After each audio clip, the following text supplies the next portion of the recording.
The show is a proud member of the Retirement Podcast Network. Welcome to the show. We got a lot to cover today, so let's get this party started.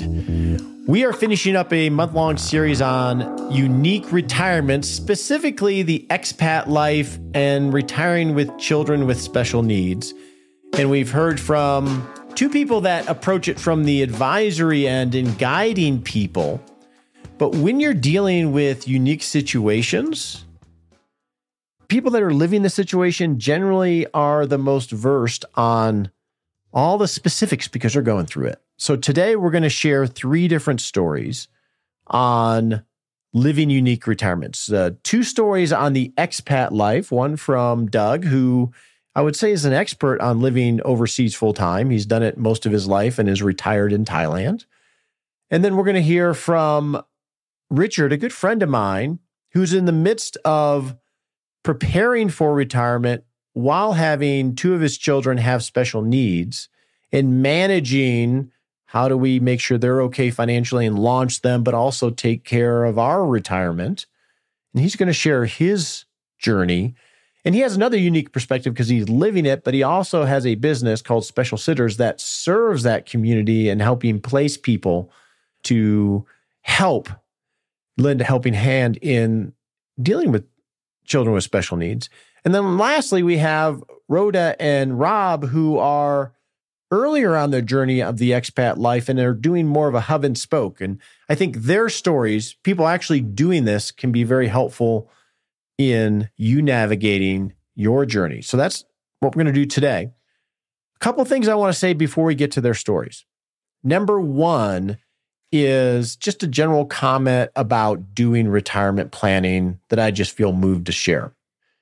If you're not retired yet, you probably are used to accumulating assets and growing and saving assets. And perhaps you're hearing these new terms of decumulation, sequence of return risk, 4% rules, all this stuff that is a little bit foreign, pie cakes, and it can be uncomfortable.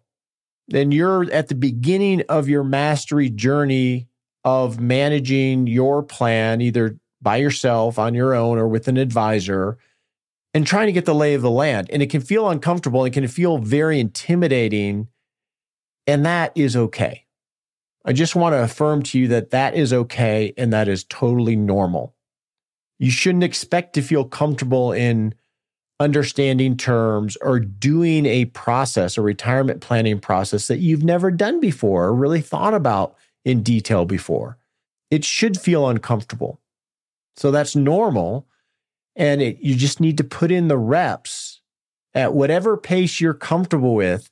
And I want to promise you, it will become more comfortable and you'll become more adept at planning retirement on your own or being a great client. And listening to a podcast like this can help in that journey. But it's easy to be really intimidated because it's so weird and I feel like an idiot here. I don't know any of this stuff. That's normal. Here's maybe a good analogy or not, I don't know, but it makes sense to me. I am been taking golf lessons and I've been golfing for years and I'm not that great. I'm okay. And I've been taking lessons and I really like my coach, and I'm here in Salida, and I've been walking to the golf course with my 8-iron and just going to the range, something I've never done before, to practice how I'm supposed to swing, which is not how I swing. And every movement, the 3 or 4 basic movements that I'm trying to ingrain are really uncomfortable. So I go a lot slower. I put in the reps of trying to live in this uncomfortableness of the way I'm supposed to hold my arm and turn my hips.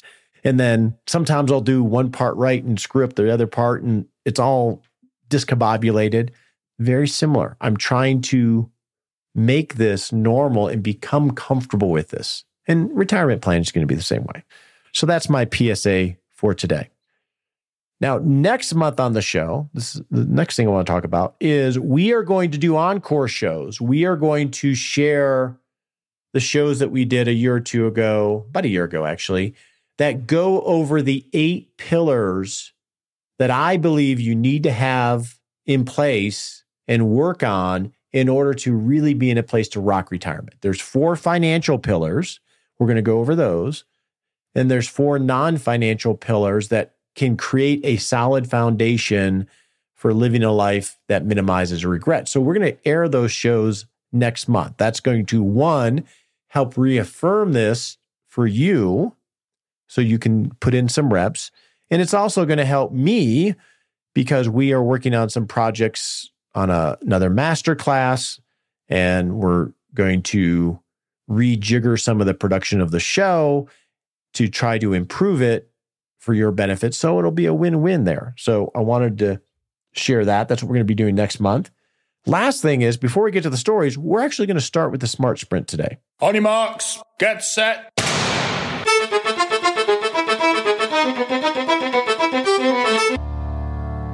And we're off to set a little baby step you can take in the next 7 days to not just rock retirement, but rock life. All right, in the next 7 days, I want you to identify what kind of community has served you well, or what kind of community you think you want to find in order to help you get to where you want to go.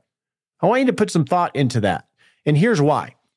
One of the common threads I've seen in these unique retirements, but I see very often, is this community aspect of growing when we're going through changes.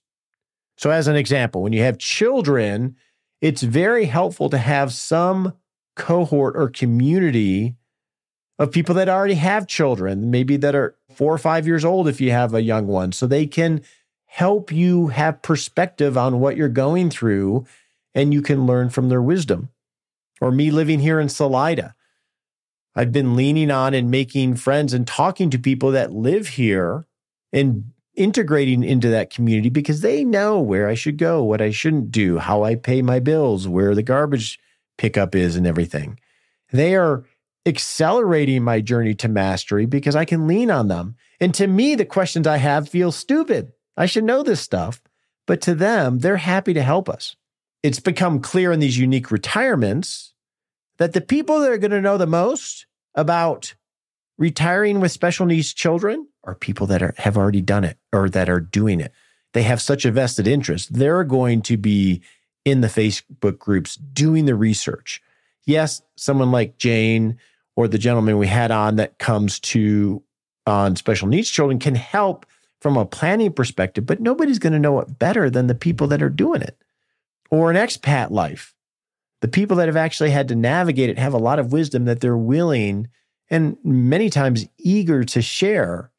So community is really important. I think the same thing about retirement planning. Where can you have these conversations to learn? So I want you to think about your communities. With that, let's get on to the stories. All right, our first story is from Doug, who is a full-time expat retired in Thailand. So as part of sharing the ideas of unique retirements and expat living being one of them, we had a conversation with Jane last week that gave some of the landscape, but I received an email from a longtime listener and friend of the show, Doug, who emailed me originally, right, Doug? About a year and a half ago. And disappointed a lot of people that emailed me then. And you reached out again, and I appreciate that. Because Doug has been living an expat life for over 30 years in his professional career and in retirement. So give me a profile of how that life unfolded, Doug. Long after college, I lived in Europe in the early years, so travel was kind of in my blood. After college, I worked for a couple of years in the U.S., and then for 32 years, I worked as an expat for a major U.S. defense contractor, working at U.S. military bases and government facilities all over the world, primarily Japan and Germany for most of that time. That was 32 years. And then almost 3 years ago, when I retired, my wife and I moved to Thailand, and we live in Chiang Mai now, which is her hometown. Okay. And so how many countries have you been to in the world? Actually, I've been to more countries than there are states. So I've been to 56 countries so far, and I'll be adding Chile in October when I go to Easter Island. So travel is one of my addictions on the side. And for those of you that are club members, Doug plans on coming to the Roundup in a month or so. So if you have questions about expat, I'm volunteering him without asking him to have a chat with you. So it's very complicated because you've lived in different countries. How have you experienced the different rules from different countries? Is this something you really need to be aware of, or is it more uniform than we think it might be? The only uniform part is the way the U.S. treats you. Your income is taxed worldwide, regardless of where you earn it. Then within each country, then you may or may not be subject to local taxation on your earnings in that country. And also some may tax worldwide income and want to try to tax you for your income in the U.S. But there are tax treaties between the U.S. and many, many countries, and those lay out the rules for what's taxed where. In retirement, for example, a lot of the tax treaties specifically don't allow the foreign country to tax your Social Security or tax your pensions and so forth. So that simplifies things for retirees anyway. But working as an expat, it became very complicated because even the U.S. taxes you on benefits. So when my kids were in high school in Japan, their tuition cost was on my W-2 as income. And which that and other things greatly inflated my W-2 to be much more than my salary. So that affected U.S. taxes significantly. And then, like, you're in Thailand, do they have a tax treaty? Is that a common thing across the world? Yes, Thailand has a tax treaty. Right now, they're looking at taxing money when it's brought into Thailand if it hasn't been taxed before. They're thinking about doing a worldwide income taxation like the U.S. does. But again, if it was taxed in the U.S. already, you would get a tax credit, and it complicates things somewhat. But it all depends on the visa you're on and your status. The visa that I'm on specifically exempts foreign income from being taxed in Thailand. So that greatly simplifies things. And so the visa that you're on, do they have like retiree visas? That's probably a country by country classification as well, I would imagine. Yeah, the rules and the criteria for the retiree visa chain is different in every country. And in fact, in Thailand, they have multiple retiree categories. You have to be over 50 as the prime issue. Then you have to have money in a local bank account. The amount varies depending on whether or not you're married to a Thai or you're not married to a Thai. And then they have other categories, which I'm on a long-term resident visa, which I had to prove a certain amount of passive income. And there's a number of benefits that go with that. But the key thing is that I don't have to worry at all about the potential of taxation of my U.S. income here. Okay. Now, with taxes and the visas, how did you navigate this as you moved around in your professional career and perhaps in retirement? How does one start to get their hand around this? In my professional career was fairly easy because the U.S. government at the different facilities that I was at handled my status in that country. But I had to deal with taxation in the U.S. and those issues. And for some years, I was forced to be tax equalized. So a company chosen by my employer did my taxes and charged a crazy amount of money for doing that in turn was reported as my income. Understood. But that tax equalization, it was a good benefit for me once my kids were in high school, for example, and my income was much higher than my salary would have been in the U.S. So they equalized me to the taxes that I would have paid only on my salary. Yeah, when you're not working, how are you navigating this? Are you doing it yourself, or do you have someone that does this?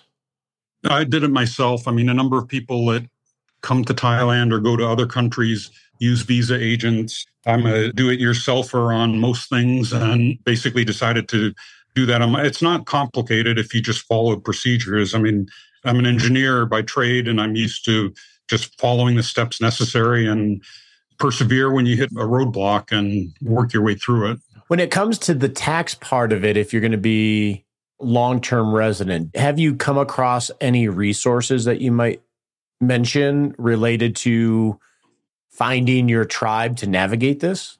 There's a number of Facebook groups. They're, say, retirees or expats in Thailand or in Germany or wherever you're looking to go. There are different groups out there, and some of them are quite active on Facebook. That would be the first place to look as far as to find people that have already done it and get their advice. Okay. Now, you are a U.S. citizen, correct? Yes. And I've always been, and you've lived overseas most of your life, it sounds like. If I were to write you a letter, an official letter, where would it go? Just tell me the exact address. I mean, I maintain my legal address is in Washington State, a property there that's in the family. So we maintain a U.S. legal address, which you definitely want to do to keep your financial accounts on. That's the address I use on our taxes.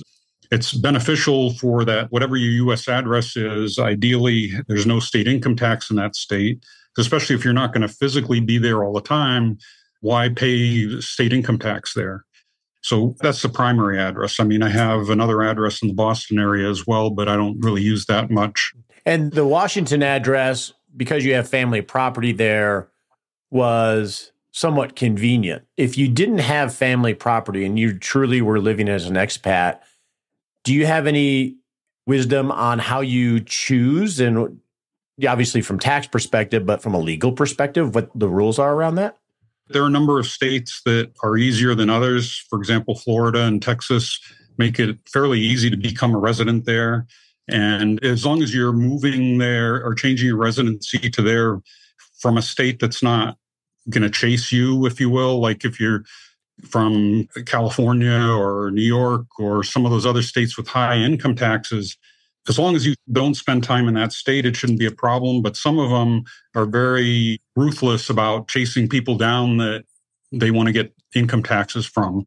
But as far as establishing, say, legal residence in Florida, that's not a complicated thing, or in Texas as well. Okay. And then there are services, I think you've mentioned, like for people at RV all over the place, there are services where you could have a physical address that your mail goes to, and those services can scan your mail, send it to you electronically. You can have it forwarded via FedEx to you.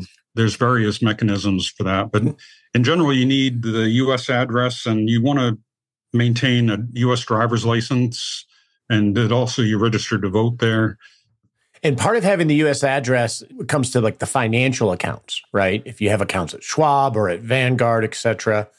If you move to Thailand, as an example, knowing that you're going to live there long term, you don't want to change your address to your Thai address, because that changes things with the financial institutions. Yeah, some financial institutions, some banks in particular, will close your bank account if you change it to a non-U.S. address. They don't want to deal with any issues with you not being physically in the U.S. Also, the same goes with, say, Vanguard, Fidelity, and Schwab. You're just complicating things unnecessarily if you change it to a non-U.S. address. But you're also limiting what assets you can have in your accounts. You can't buy U.S. registered mutual funds if you have a foreign address on your account, and that even dividend reinvestment stops. They won't close your account or force you to sell those assets, but you're complicating things. You're going to be much more impaired. And there's no issues if you don't actually live in the U.S., because it's all about the legal address is what they're going to look at. So it's not subverting a system per se. This is how the structure is designed, I assume. Yes. I mean, you have a legal address, and you can separately have a mailing address. You could have multiple mailing addresses that you could switch between.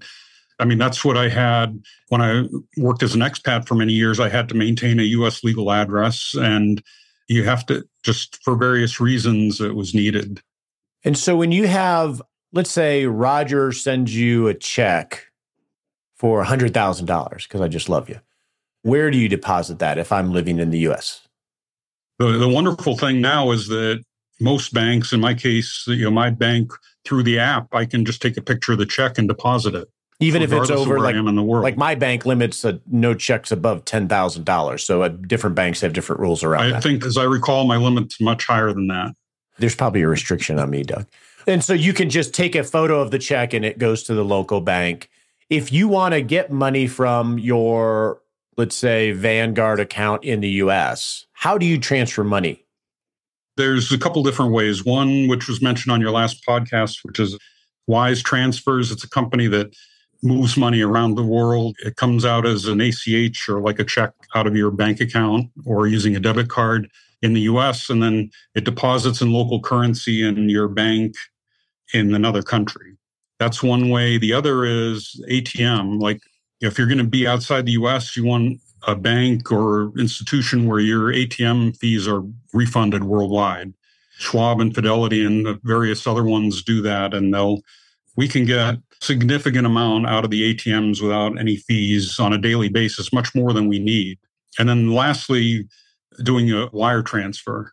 I can go online to my brokerage and initiate a wire transfer online, and it goes right to my Thai bank account, which is, for larger amounts, that's the way to do it. When we were building our house, for example, or buying a car with larger amounts, that was the more efficient way. And then the banks do the exchange rate. And I think, if I recall, generally that's relatively fair. It's a pretty good exchange rate on the larger quantities. Sometimes Y is better on smaller quantities, but the larger ones, I've found that in my tests, I've done a side-by-side tests, and they're pretty equal. I love engineers. Doug, I'm so glad God made you. Any other thoughts on the financial institution side? Because I'm going to go towards property. No, the key thing is maintain a U.S. address. That would be my recommendation. That just simplifies your life by maintaining a U.S. legal address on your accounts. Now, you mentioned that you built a house in Thailand. Yes. And whether someone's going to Portugal, every country has its different private property laws. What is your wisdom on owning physical property in another country? Obviously, you're very versed in this, so maybe you're more comfortable with it, but for those that might not be. The laws and rules are different in every country. That complicates things. In Thailand, for example, as a foreigner, I can own a condo, but I can't own land. But since my wife happens to be a dual U.S. Thai citizen, she can own the land. So we bought this land that we built a house on about 10 years ago with the thought of kind of like you bought your land in Colorado, but we actually built on ours. Probably less expensive there. Yes. But the additional factor, I was comfortable with doing that, but then one factor too could be is if my wife happens to pass before me. That was going to be my next question. I can't inherit the property, but our daughter is a dual citizen, so she could own the property. And I have no worries about it, but there are other ways to own property here that are much more complicated legal process that you can have a company-owned property, for example. So you could establish a company for other reasons and have that own your house and so forth. Yeah, can I imagine if you did not have a daughter and your wife predeceased you, there would have to be some additional planning in this case with Thailand. There are legal mechanisms that you could put in place. For example, I could live here for as long as I wanted and type of thing, but I just couldn't own the property. Okay. And as we've said, and Jane said a few weeks ago, every country is different when it comes to private property, ownership, etc. I think a lot of the answer, Doug, as I'm hearing you talk and the reading that I've done, is you have to find your groups. If you want to go to Portugal, you want to find the people that have already done it, whether it's Facebook group or whatever tribe or organization, and start talking to those people, because every country is going to be different. And that seems to be the best place to start the research. Certainly, that's a good place to start research. But then, like was mentioned last week, is that you need to actually go and spend time there and be comfortable with where you're going to go. A lot of people put in different Thailand groups. I'm going to move to Thailand without being specific. There's lots of different places in the country where you could come, and they're very different. Where we are in Chiang Mai is very different than the beaches or in the city of Bangkok and so forth. So some people love the city, some don't. Some want the beaches and some don't. You just need to go and check out the places, see if you're going to be comfortable there. And while you're there, you can seek out people that are already there and learn from them as well. That's an excellent point as you're exploring possibilities, because think of Texas, right? Where my home state is. If I was from another country and I said, I want to go live in Texas, so I'm going to go explore Texas with my spouse, and we decided to rent for 2 months in August in Houston, I probably wouldn't want to live in Texas. Whereas, and I'm a little biased here, sorry, Houston, I love you guys. But if I had gone to Fort Worth, which is North Texas, Still hot, but not as humid. Just different vibe. I might have been, this is the best place in the world. And Thailand or Portugal, you're going to have the same experience depending on the region and the area, even if it's both two different big cities, right? Yes. And Chiang Mai is the second largest city in Thailand, but it's not a big city like Bangkok or New York. You don't have the big high rises. It's just sprawling, spread out. I mean, we're only 20 minutes from downtown and we have a mountain view from our house.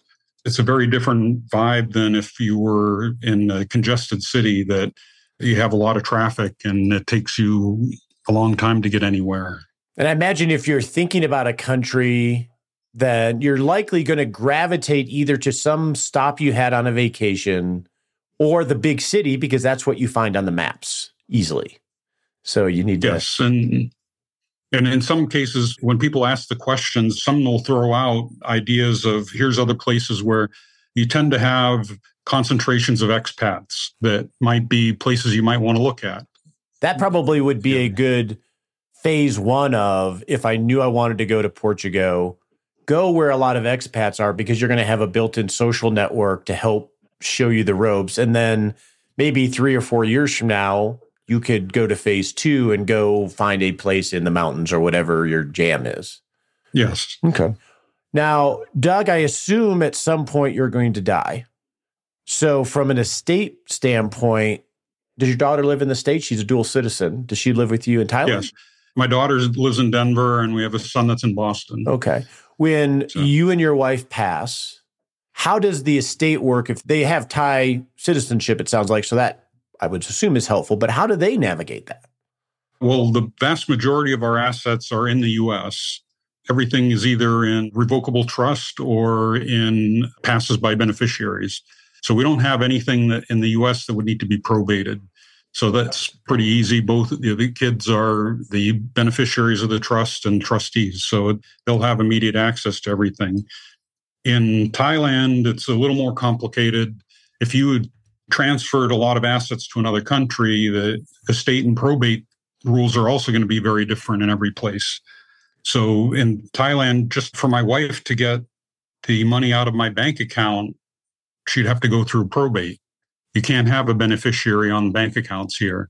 And similarly with property, but property is a little easier because they're on the property registration, you have family designated right on it. So that would pass more clearly than a bank account that may have a few $1,000s in it. What have I not asked, or what other things that you think somebody that's exploring the expat life? Now, you had the benefit of living it professionally and sort of finding your sea legs via the companies that you've worked with. And then in marriage, for someone that's never done that, like take a Roger as an example, obviously find the groups that you want, but what are the things that maybe I should have asked that I didn't? And the key thing is just really attitude and flexibility. You need to be able to adapt to a new environment and embrace that new environment, as opposed to coming here and expecting to be like Texas, for example. And there are some expats that do that. And I saw it a lot on some military bases where I worked, is people came from the US to someplace in Japan or in Germany, and they complain that it's not the same. It's like, well, it's not the same. They weren't flexible. The key is flexibility, adaptability, embrace your new environment, embrace the culture. There's a lot to learn and just continue learning. You certainly see in a lot of the Facebook groups, there's keyboard warriors that they must be miserable people. They seem to attack everybody, but it's like, just relax, embrace the environment, and enjoy life. That makes me think of whenever we get in a car for a long trip, the first thing I ask is, do you have it? And they're like, now my kids know, and my wife even knows, and my friends know. It's like, yeah, we have it, and it's their GA. You always got to bring your GA, which is your great attitude. It helps you adapt. Doug, I'm giving you a virtual hug from across the world. I'm excited to give you a literal hug here in a month or so at the Roundup. Thank you so much for being so generous with your wisdom. Thanks for having me on. Now let's hear the story of Richard and how he's navigating being a great father to children with special needs and trying to manage his own retirement. Richard, as we were doing this primer on retirement and special needs specifically, I definitely wanted to talk with you because you've lived this from two different vantage points. Now, you are a father. You have 4 children. You have 2 that are special need. That's right. So how old are they currently? Sarah and Alex are 27 years old. Okay. And what is their disability, for lack of a better term? They both have cerebral palsy. Okay. And you and I have known each other for what, like 4 or 5 years now? Yes. Walking the journey of helping them find independence. Yes. How has raising 2 children with that disability changed your trajectory and how you think about retirement? Well, it's changed our trajectory on how we live our lives day to day, how we spend our money, and how we plan for the future. How it affects our thoughts on retirement flow more toward how are Alex and Sarah going to be cared for after we're gone, not only financially, but from a community perspective. Hearing that, I didn't hear anything about your wife's retirement. I heard about how are they going to be okay when we're gone. And that's really the focus of what Kim and I have been doing over the past 27 years. I think a lot of our needs are put on the back burner knowing that their needs are going to outlive us. And I think we're trying to do a better job of working with people who help us set up a plan for us that carries us through our retirement, but also sets them up, as well as their other kids, for a solid future. We were talking about this earlier about, unless you're extremely wealthy, there's only so much resources available, right? That's right. Make sure that, assuming they outlive you, that they're cared for. Well, that takes money away from you and Kim on whether it's retiring or the type of retirement. That's got to be hard to balance. It is. And I think for most families, like you said, unless you are blessed with the means, you're really just taking it a day at a time and doing the next right thing for your family. And the long-term planning does take a back seat to the immediate needs of your kids and how to support them as they're moving toward independence on their own. You and I have been in a group where once a month we get together in a room for an entire day and share life and talk about things in a safe spot, personally, but also very professional. And, it's like coaching. We have Nick Kennedy, our mutual friend and coach. And so I recall you saying at times, and you said it earlier while we were driving over to where we're sitting today, that early on, especially, it's just making it day by day, always making sure the kids are safe and that they have what they need. Not a lot of forward thinking, a lot of triage and managing the present. It's a lot of survival mentality at the beginning. There's a state of shock once you receive the diagnosis, and then it's just all hands on deck day to day to maintain your marriage, to keep the family together, to provide the care that your kids with disability need, but also to be a parent for your other children who aren't disabled, and also managing the relationship and your time so that your other children who aren't disabled still feel they have an active mom and dad in their lives. Yeah, that's a lot. It is. And I think you've done a yeoman's job of, over the last 4 years, thinking forward about what could my life, Richard's life, but also you and your wife's life be, and still honoring that journey with the kids. Yes. In terms of what could retirement be. Yes. Now, in addition to walking this journey as a participant with 4 wonderful kids that you're loving on, 2 with disabilities. Yes. It gets to the point where it's easy to think about the ones that need the most. Even just in how I said that. You have 4 beautiful kids. Yes. Kim and I did a great job, I think, in balancing that out by including Alex and Sarah in everything we did as a family, and including Thomas and Christian in everything we did for Alex and Sarah along their journey. So there was really never a separation between Alex and Sarah and Thomas and Christian in our family. We were all in it together. They all went to the appointments together. We all went to Thomas and Christian's sporting events together. We all vacationed together.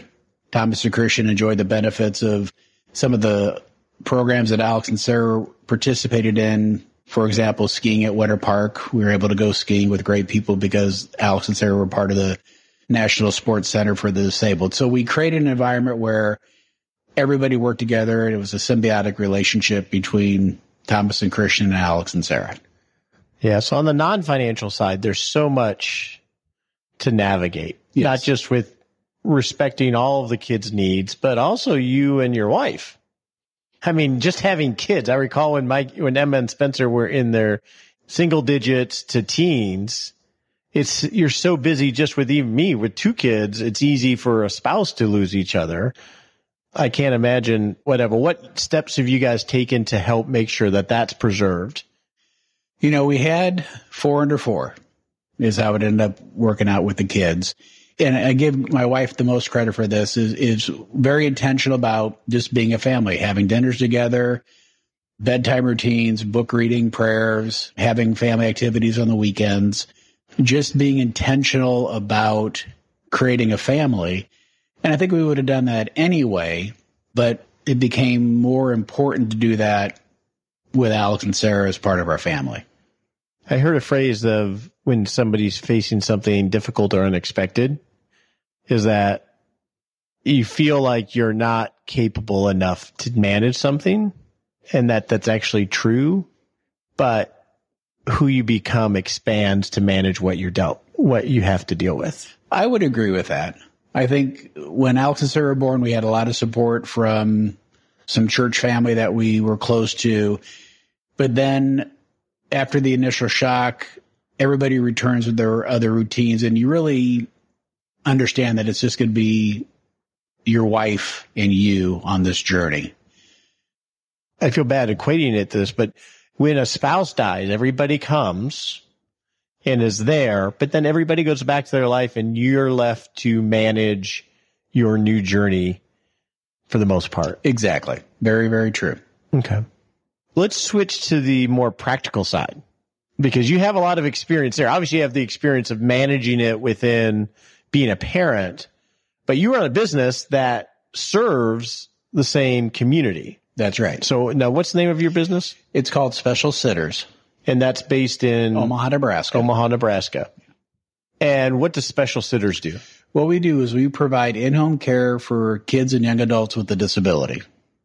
And so if I have a child that's disabled, how do you navigate? Because there's a decent safety net there from the way you described it to me previously in previous conversations of Medicaid and getting help and getting special sitters to give some respite for you and your wife, but also to help transition. Give me the framework for the benefit structure around that. The process starts with a diagnosis that you receive for your child. And typically you'll meet with a hospital social worker who will then introduce you to an individual called a service coordinator with the Department of Health and Human Services in your state.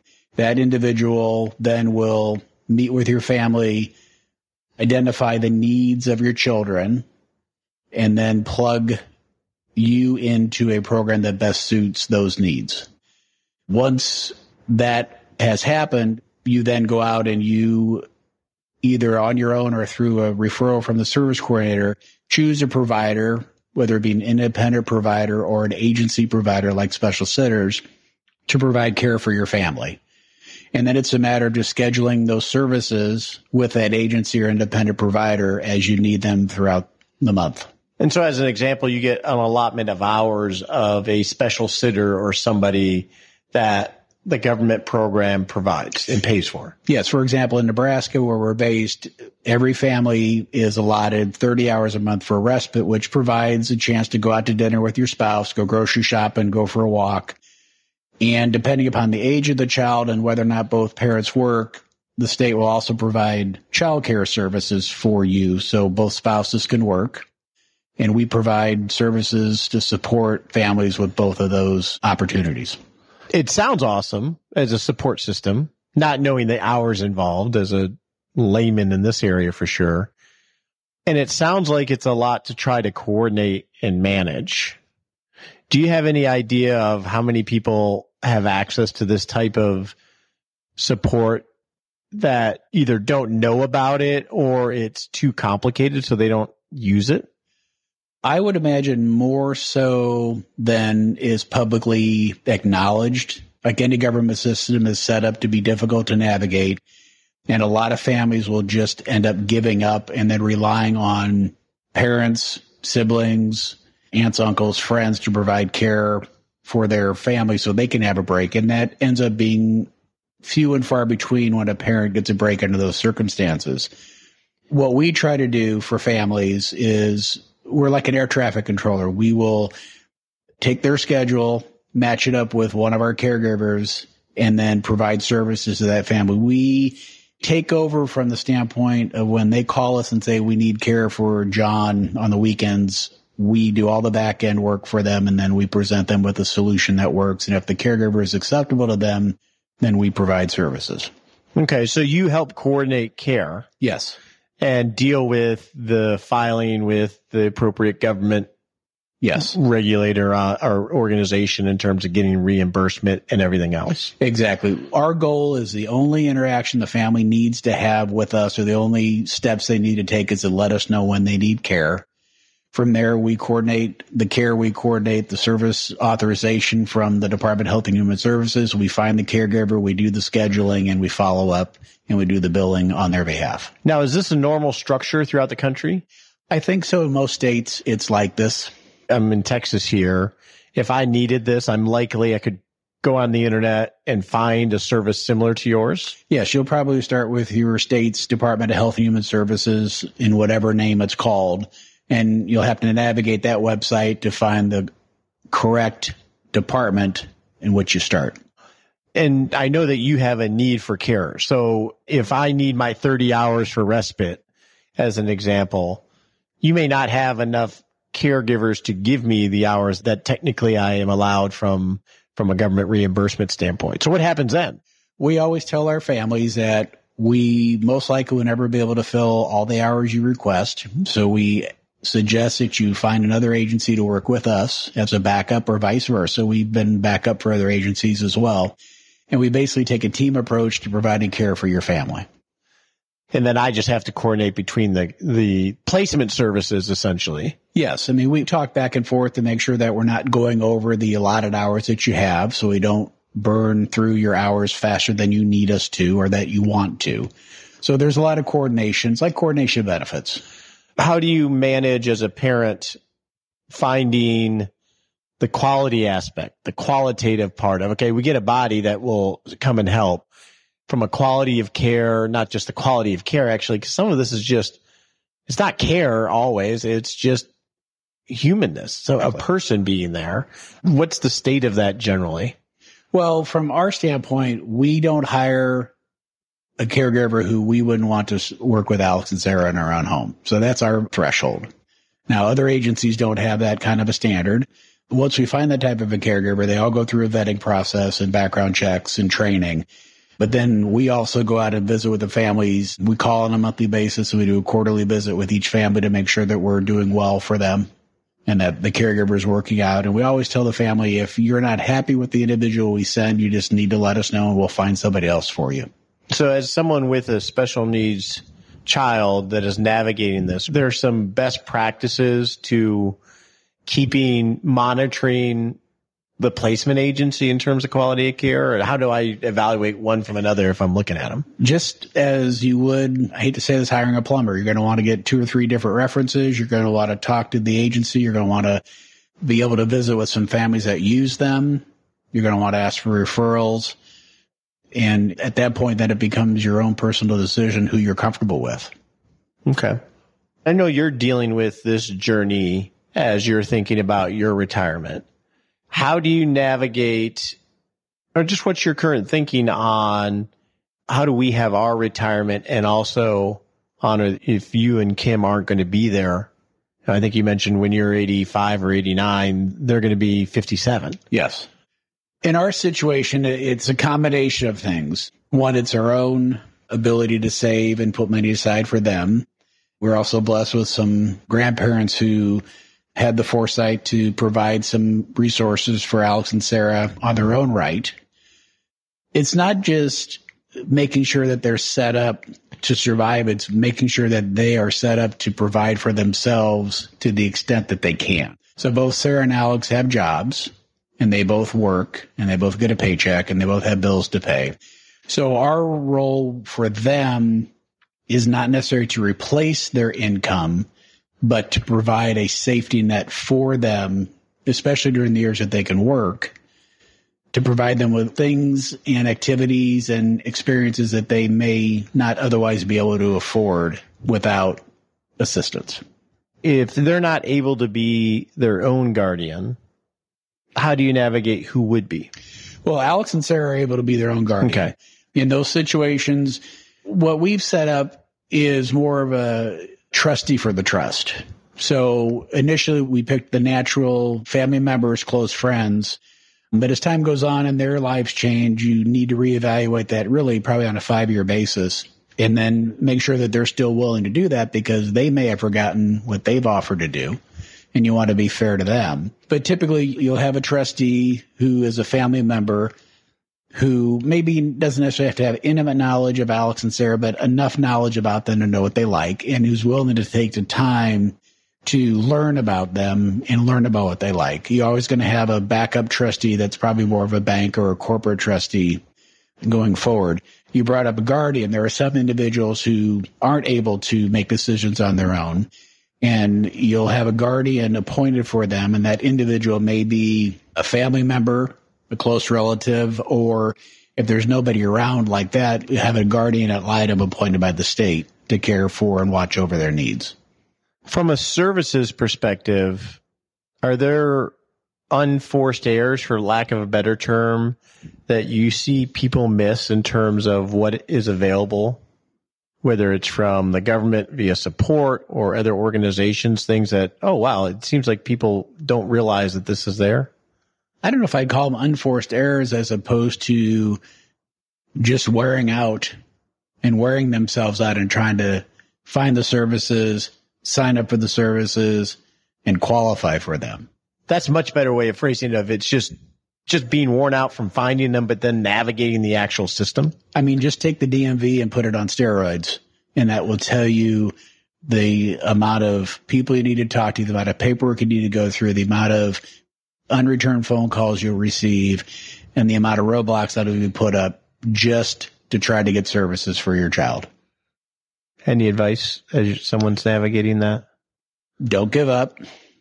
A lot of patience, and find somebody close to you who you can vent to about your experience, because there'll be days where you feel that you are a failure and there's no hope.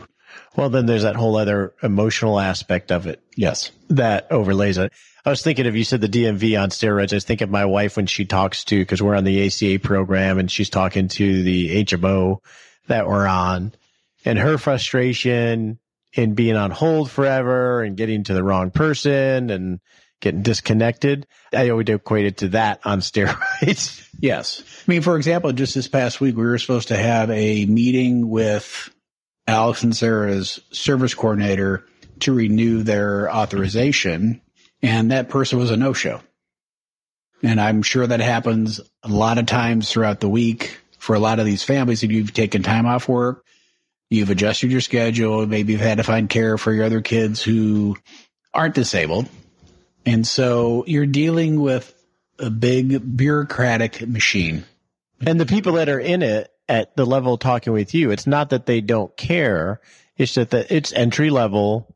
It's a stepping stone, and they're probably overwhelmed as well. So Yeah, exactly. I don't even know what the ratio is between service coordinator and caseload, but I'm sure each of them is managing 20 to 30 families. Is there one thing on the non-financial side from your journey, not just as a provider of care and dealing with lots of families, but being someone that is navigating this themselves in order to help them honor the journey they're on, but also honor themselves? What would you tell yourself, essentially? I guess I would tell myself to remember just to do the next right thing every day. I would remind myself that I have a life separate from Alex and Sarah, that I need to take care of myself and my marriage in order to be the type of parent Alex and Sarah needs. It goes back to the put your oxygen mask on yourself first before you help somebody else type of mentality or type of discussion they have on the airplanes. You need to take care of yourself in order to be there for your kids. Now let's explore the journey of Rhoda and Rob as they build their expat hub and spoke type of retirement. Rhoda and Rob, how long have you guys been retired? Actually, Well, I retired in 2021. Okay. So it's 3 years. I did a year of absolutely nothing and then gathered my head together to decide if I want to do nothing the rest of my life or whether I want to do something and give myself some purpose. And now I open my own travel agency and I'm a travel advisor. Okay. Part-time, I assume, or is this like a big Part-time, venture? yes. Okay. Yes. Okay. Rhoda, what about you? Are you retired? Are you working? so I started a second career. I had retired many years ago, 2005, from engineering to raise my children. And then in 2016, I became a certified photo manager. I am passionate about helping people save their stories. And so I have my own company called Sunflower Photo Solutions, and I work with clients to pare down and organize their photo collections. That's a big deal. That's It a is a big huge deal. deal. I have a computer. I have an old iMac from the early 2000s. I haven't turned it on in forever, but I haven't thrown it away because I know there are photos on there somewhere. And I have no idea how to You get are them not off. alone. I have no idea how to get them off. You're in good company with many, many people, Yes. Yes. as well as old phones and hard drives, everything else. It can be done. It can be done. Okay. Well, maybe we'll chat about that. So I like this idea. Really, you both retired from your full-time career, which is probably more what retirement means, because so many people start different ventures that are sort of right-sized and in an area maybe they enjoy a lot more than what their career was. Before we get to the travel part, since Rob, you mentioned the word purpose, and I've been working on this with the non-financial masterclass, how critical did you guys think of purpose and identity when you were leaving your full-time careers? Was that something that gave you a lot of angst, or did you even think about that? Roger, it gave me a lot of angst. This is where you helped me because I was a dentist and my being, my personality was being a dentist. And I had to wrap my head around the fact that, okay, now I was not going to be a healthcare professional anymore. And I was going to be like the millions other retired people out there. And it was challenging for me to accept that. So it took me maybe 2 years to figure that I'm going to be okay with it. Really? 2 years? How did you navigate Well, the it? thing that I missed the most is that when I was a dentist and I walked into a room, people would listen to me. Now Well, I I'm walk sorry, into a what did room, you say? What did you say? I said that when I was a dentist, I a heard you. joke. You made a joke, bro. Really? My That- wife got the joke, but I was all serious about it. Yeah, I'm sorry. I'm now sorry. I walk into a room and nobody cares what I say. So it's that sort of thing. And I did struggle with it for a little bit. I'd say within a year, that feeling of angst and anxiety about that was gone. Was there a moment that turned the corner about that, or did it just sort of slowly fade away? I would say it's a slow fade. Okay. Thanks for sharing. I feel like I helped you with that. Though. My wife helped me greatly with No doubt. No I doubt. mean, how many years ago, 20 years ago, I struggled with it. But I got over it much quicker because I was busy. Yeah, busy helps, right? Yeah. Helps a lot of things, especially depression and things like that. Go do something productive. Help somebody else. I think just taking a mind shift on what your identity is, and that we can be much fuller than what we think, the box that we put ourselves in. Thanks for letting me go down that little tributary. Now let's talk about retirement. And travel. So explain your idea of what you guys have been doing travel-wise, because that's not quite expat, but it's sort of a hub and spoke type of thing. So how are you guys traveling? So we've had this idea for a very, very long time, probably since 2010. Rob, you can speak to it, but he read a book called Home Sweet Anywhere. And it really was about this couple that sold everything when they retired and put whatever they didn't sell and they needed in storage, but they didn't have a house. And they traveled the world 3 months at a time, really living like a local and soaking up everything they could about different cultures, I guess you would say. And they would kind of go back and forth between some place that maybe was more expensive and some place that was less expensive. But it just really resonated with Rob and how he wanted to spend some of his retirement time. So then when he retired, that was a goal, but we did it a little differently. We would call it our dream. It was prompted by the book, but then we started thinking about how we could make it work. We weren't the kind who were ready to sell everything that we owned. Yeah, that's a big move. So we wanted to have still a base of life in the United States, but be free to explore and live like a local. I think that was more important to us, to not be a tourist, to not even be a traveler to a location, but to live like a local. So what was your first iteration of this living like a local? Yeah, so our first place that we went was Vienna, which is near and dear to our heart because it was our first place. And we went for 90 days, not quite 3 months because of the laws of being able to stay in Europe. The Schengen rules where you have to leave after 90 days in any EU country. You can't just stay forever. And so how did you start to figure this out? Because if you've never traveled before, you're like, oh, I'm just going to rent something for 3 months. How did you start to discover these rules? For the rest of our time after Rob read that book, whenever we went anywhere and we liked a place, we would say, could we live here for 3 months? And so we started to build a list. But when it came time to really make a decision and whether now was the right time to start doing this, there were quite a few criteria that we put down on paper that we needed for where we were going to live first for 3 months, but also timing wise. For us, it was the best time because none of our kids were married or had kids at the time, and they were all independent, whether they were in school or working. So for us, it was a great time for us to be away for 90 days and not have to feel like we were needed back home. Right. And we picked Vienna because Vienna was actually our favorite European city of our travels. We've been traveling our whole life. Okay, so this wasn't new to you. Yeah. How did you realize we spent 2 days there. Okay, how did we only spent 2 days? How did you realize that you could only stay there 90 days? Or how did you even learn that? You know, it's just the research. You've got to look at the State Department website and the website of the embassy of the country that you're living in. And you have to be aware of these things. You can't just show up somewhere. Some countries require visas, different kinds of visas, et cetera. And it's a country by country basis on, like you said, EU is 90 days. Yes. And every country is a little bit different. Okay. Well, And so what was your next country?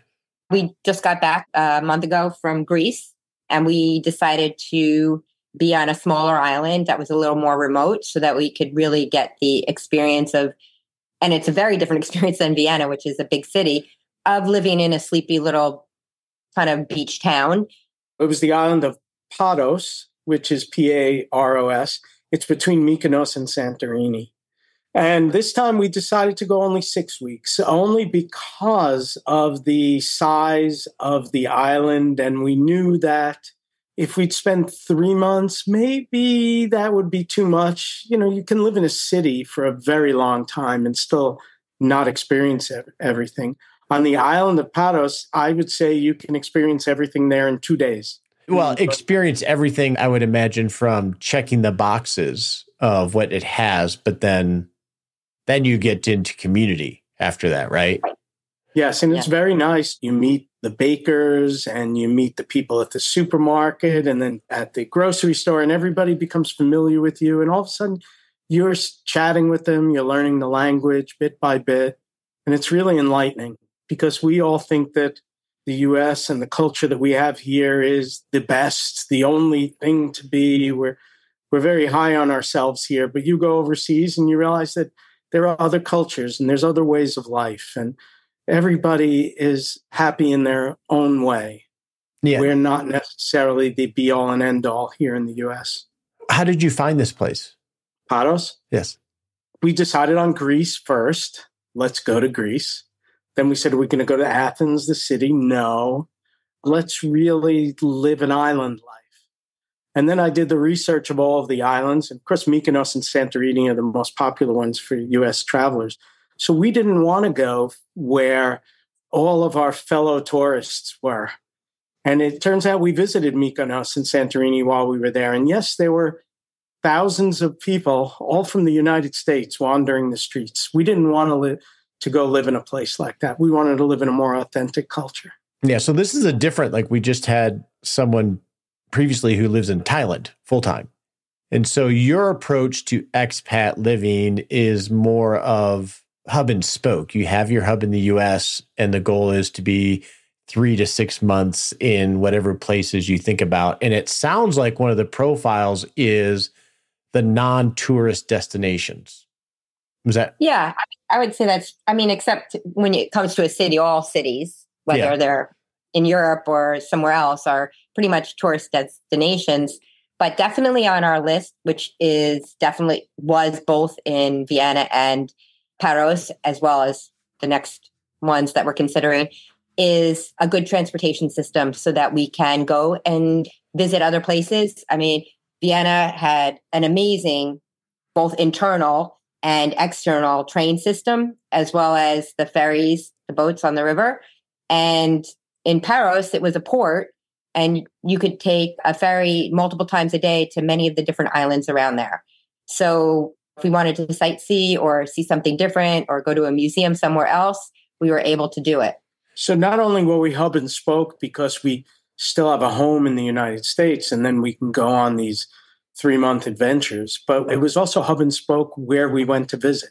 We didn't want to just travel about while we were in Europe, let's say, to go to Prague and to Budapest and live in, let's say, Airbnbs in each one.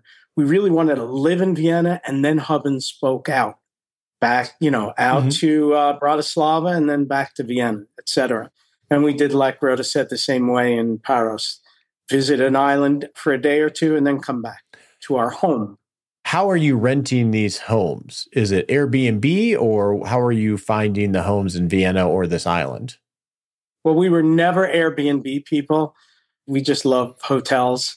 But for a long stay, you really need to have a home and not live in a hotel. It's just not feasible from an expense standpoint, generally, really.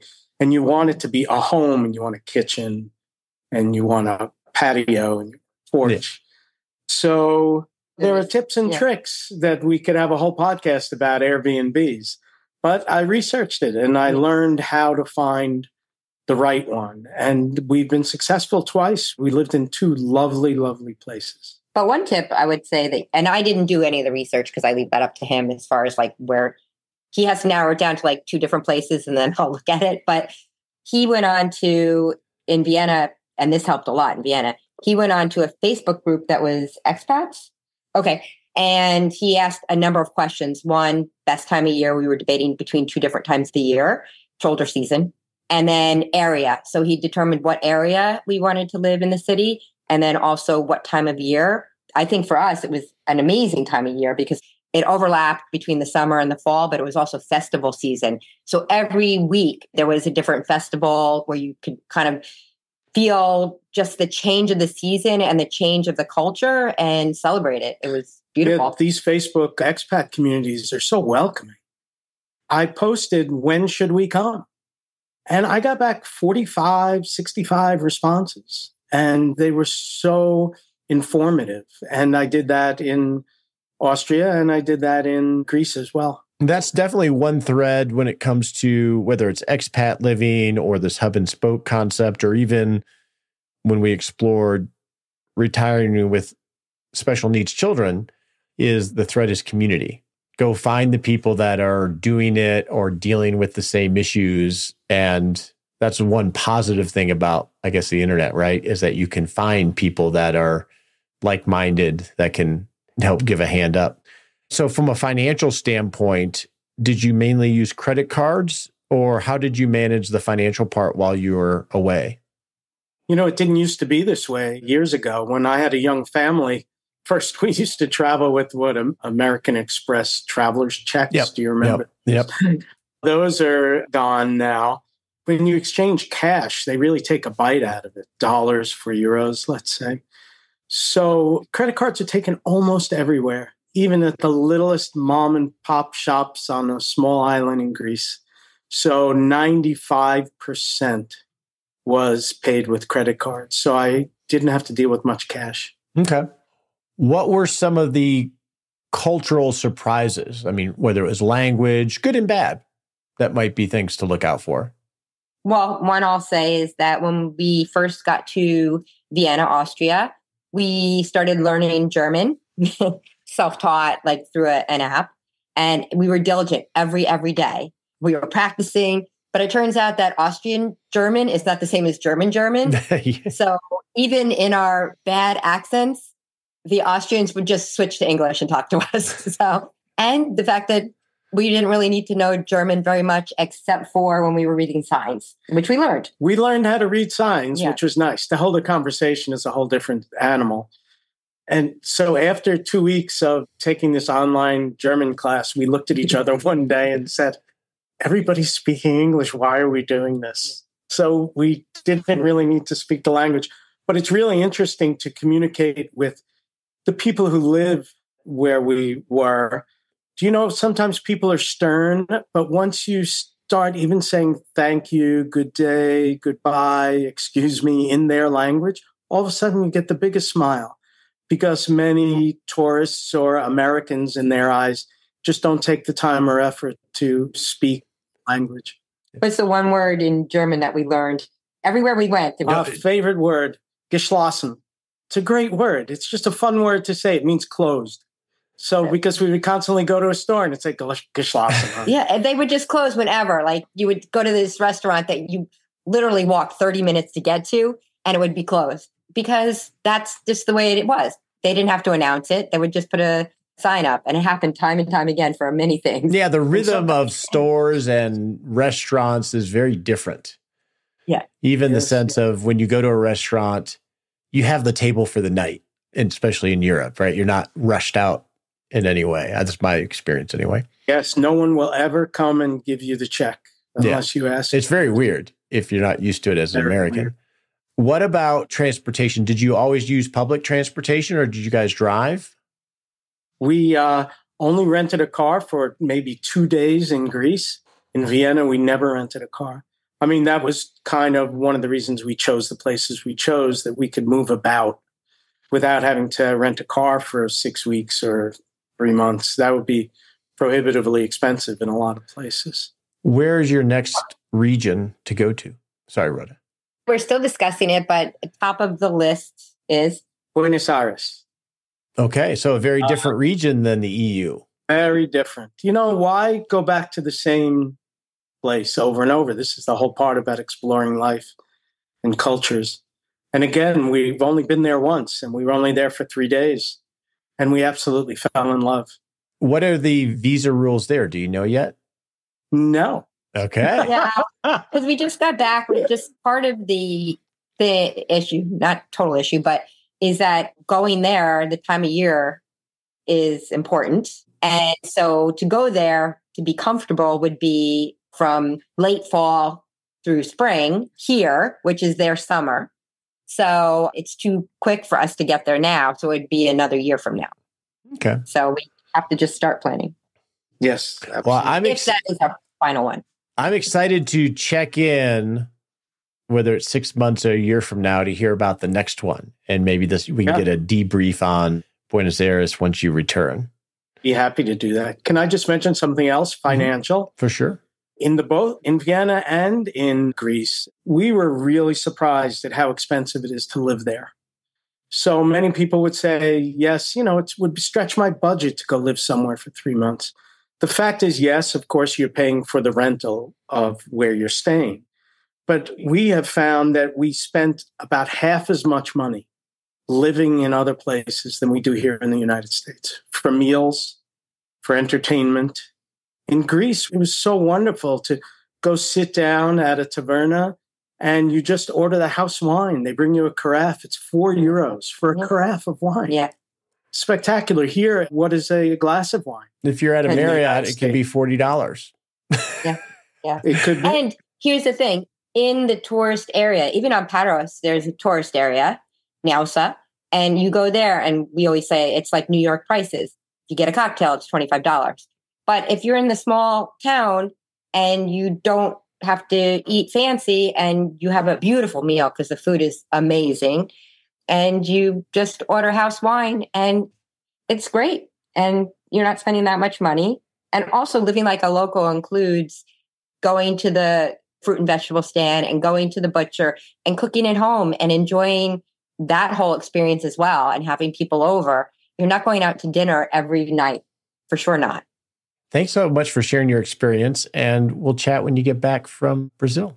It's our pleasure. Or is it Argentina? See, I'm so geographically. Argentina. Yeah, as soon as I said that. You want to do that again, Roger? You want to do that again? No, I let my mistakes go right out there because I corrected myself, though, didn't I? I caught it. I caught it. Good. All right. Safe. I was letting you ride with that, too. I noticed that. Safe travels, guys. Thank you. As always, thanks for hanging out with me today. We're excited for the future of the show and improving it in order to help you have the confidence to rock retirement, because you're doing the work and you're not wasting your time on things that are going to be a distraction. The opinions voiced in this podcast are for general information only and not intended to provide specific advice or recommendations for any individual. All performance reference is historical and does not guarantee future results. All indices are unmanaged and cannot be invested in directly. Make sure you consult your legal, tax, or financial advisor before making any decisions.